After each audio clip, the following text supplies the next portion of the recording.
Let's welcome Ms. Medisa O'Neil, Team Leader, Adoption Unit. Good morning and welcome.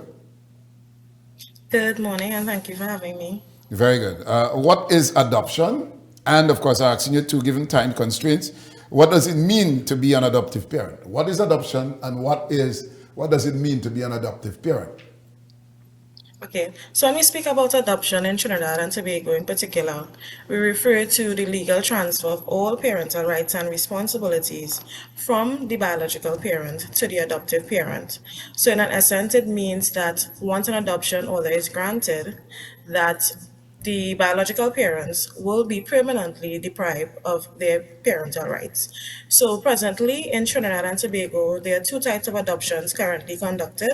Open, being that this is where the biological parents and the adoptive parents share some type of information with each other, as well as, not information, sorry, relationship with each other.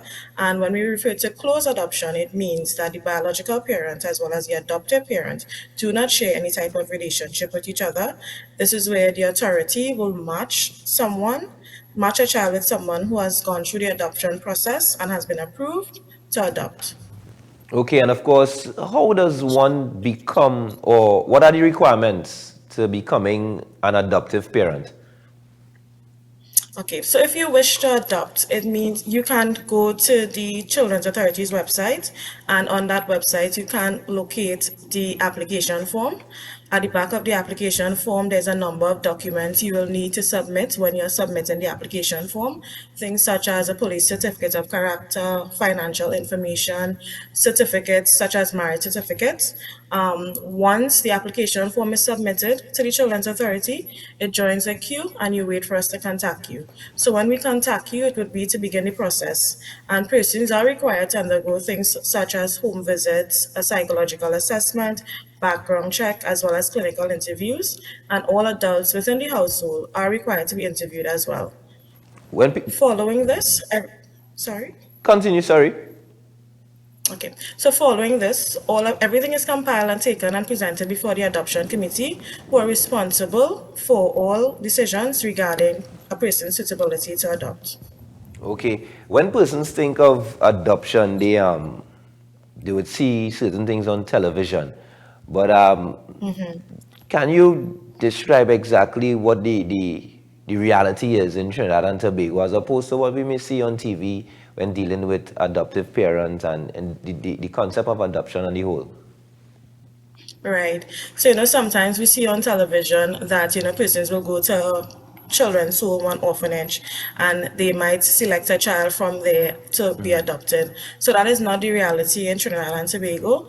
The reality is that the Children's Authority is the only body who can conduct adoptions, and persons have to first apply through the authority and a child will be matched with them. Another thing is that we see on TV that persons might select a private organization who would locate a child to be adopted by them. Again, that is not the reality in Trinidad and Tobago.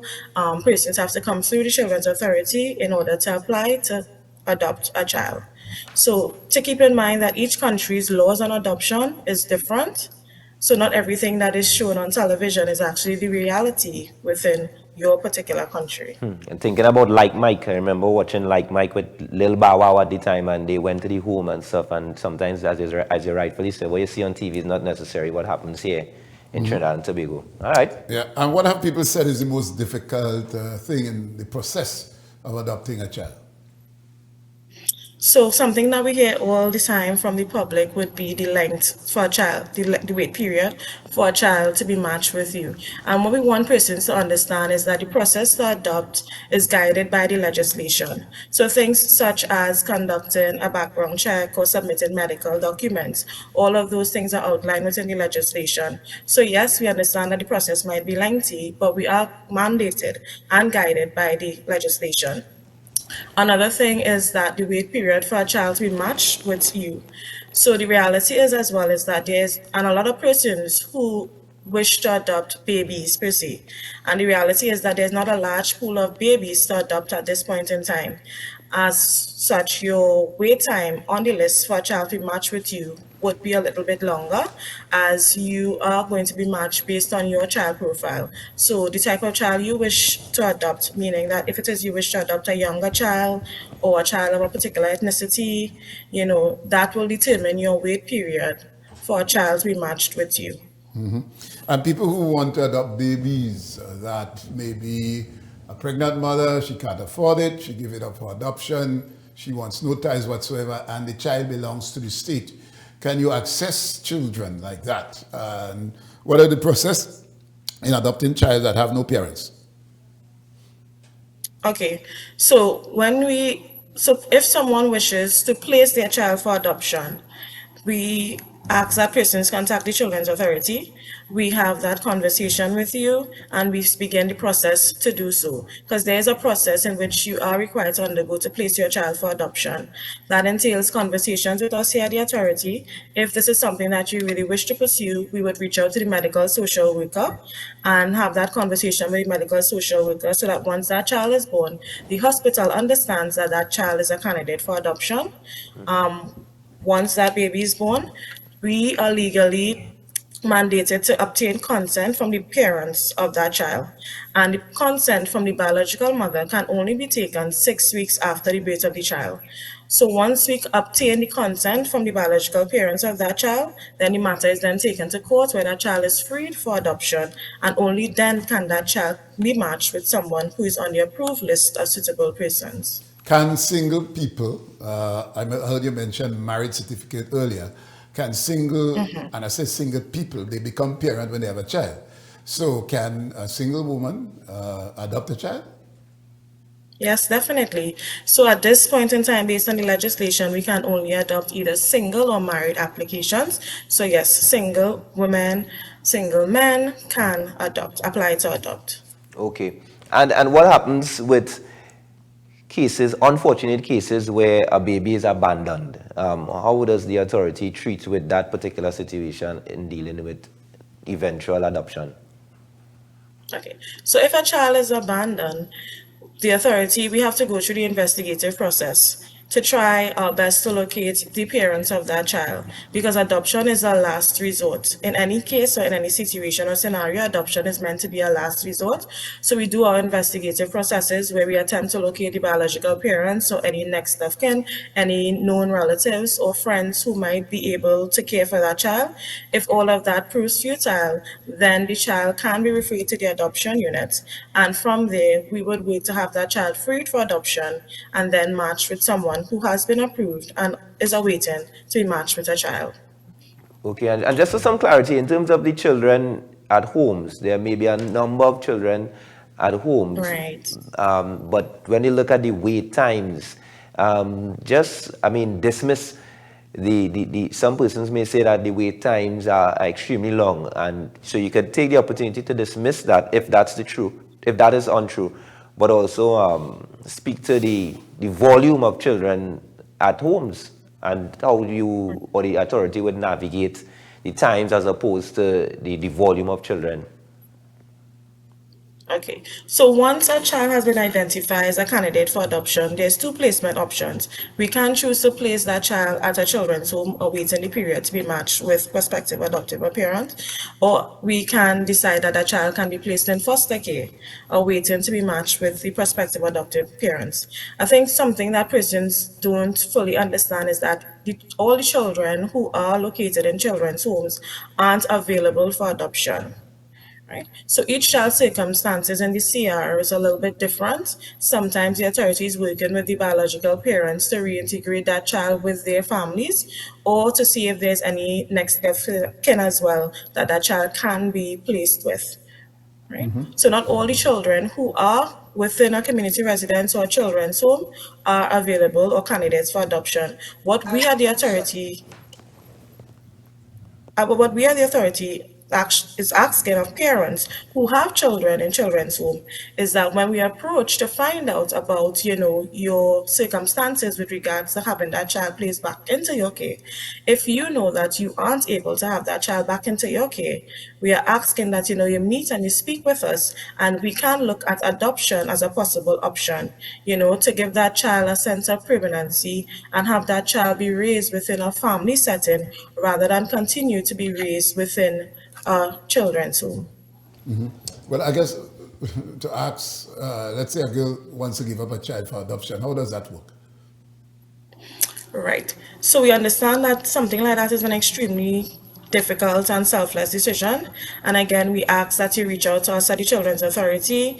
You can contact us via phone at 627-0748, extension 40021 to 29, and we start that conversation with you. We ask you a little bit about your circumstances, about the biological father's involvement with you and his views with regards to wanting to place that child for adoption as well. And from there, if this is something that you really and truly wish to pursue, we would reach out to the medical social worker and have that conversation there with the medical social worker so that they are aware once the child is born, that baby is a candidate for adoption. And from there, 6 weeks after the birth of that child, we invite the biological parents back in, where we accept consent. And then from there, the matter is taken to the court to have the child freed for adoption. The child is grown and is in a home, a happy home, she's been loved and so on. And somebody tell her, you're not, them people in your parents, your biological parents still alive. And she finds out that she's an adopted child. She wants to find her parents. How does the Children's Authority cope with that? Obviously, in some cases, it affects the child negatively. What do you say to the child? Do you let the child know that the child is adopted? How do you cope with children who wants to know who are their biological parents? Right. So something that we do with persons who wish to adopt, we always advise persons to inform that child. Once you, as the adoptive parents, realize that the child is of an age of understanding, inform the child that he or she has been adopted, so that that child does not have to hear that information from someone else, and it will not become a traumatic experience for that child, right? However, based on the legislation, once the child turns 18 years of age, the child has the option to approach the family court to ask and request that their records be unsealed so that their information can be shared with them. So this is not something that the child can do before the age of 18. This is something that can be done once the child is now an adult and can make decisions of their own. They can approach the family court to have their records unsealed. However, that decision is based on the discretion of the family court. Because when we go to the adoptive parents, biological parents also can choose to have their identity remain private, and we have that information recorded as well. And what is the adoptive survey about? And you could follow this Okay. up one. Where can people get more information? So the adoption survey has been developed in an attempt by the Children's Authority because we understand that, the public level of awareness on adoption, they might not fully understand everything with regard to the process. So we have created a survey where persons can share their views on adoption and to better understand the public's level of awareness. So to do so, the authority has created a survey that can be found on the Children's Authority's Facebook page. Right, so that's the Children's Authority of Trinidad and Tobago's Facebook page, where persons can click on the link and they can complete the survey. So this will help the authority moving forward, to fully understand the public's level of awareness and how best we can serve the public of Trinidad and Tobago. All right. We want to thank you very much for being with us. And of course, all the best to you. Thank you for being with us. Thank you very much for having me. All right.